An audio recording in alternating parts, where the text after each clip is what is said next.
This week I'm testing a rather unique Harley-Davidson, this XR1200.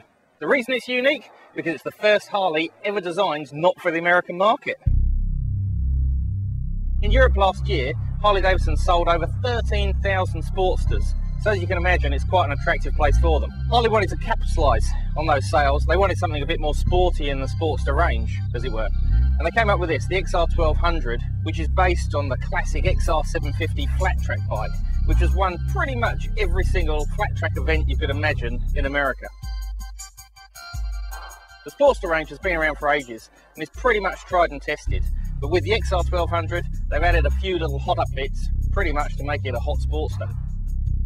In the motor it's had hot cams, it's had a lighter flywheel, adds an extra 1,000 to the RPM, and various other little bits and pieces, which means it's pushing out about 90 horsepower, which for a Harley-Davidson, especially a pushrod one, is pretty respectable. The chassis too's had a few little tweaks. The engine's still rubber mounted, so it's still protected from those vibrations, but they've tweaked it here and there to improve on the handling. The swing arm's been stiffened. It's 40% more rigid than the other Sportsters. So as you can imagine, the handling's going to be there too.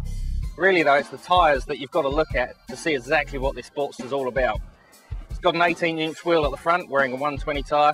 It's got a 17-inch wheel at the rear that's got a 180 on the back. It's got Dunlop qualifier tyres on it as well, which therefore shows that this bike is meant to party. So, it looks pretty good on paper.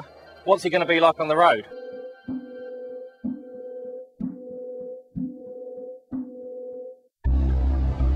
It translates to a bike that is probably the sportiest Sportster around. The brakes are magnificent, especially for a Harley-Davidson. They're really up to Japanese standards, that you need just a couple of fingers on the lever, it scrubs all the speed off.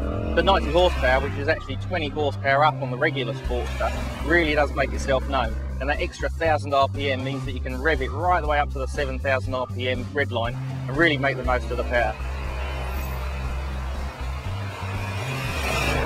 But it's the handling that really makes this Sportster stand out. Harley-Davidson have moved the pegs further back, so don't worry, they're not uncomfortable, but what it does do is gives you a 40-degree lean angle, so you really can hustle it through the corners. And now the best bit. The Sportsters happen to be the cheapest bikes in the Harley range, and this XR1200 is no exception. It's $16,750 plus on-road costs, which really is a snip to pay to become a part of the Harley-Davidson club.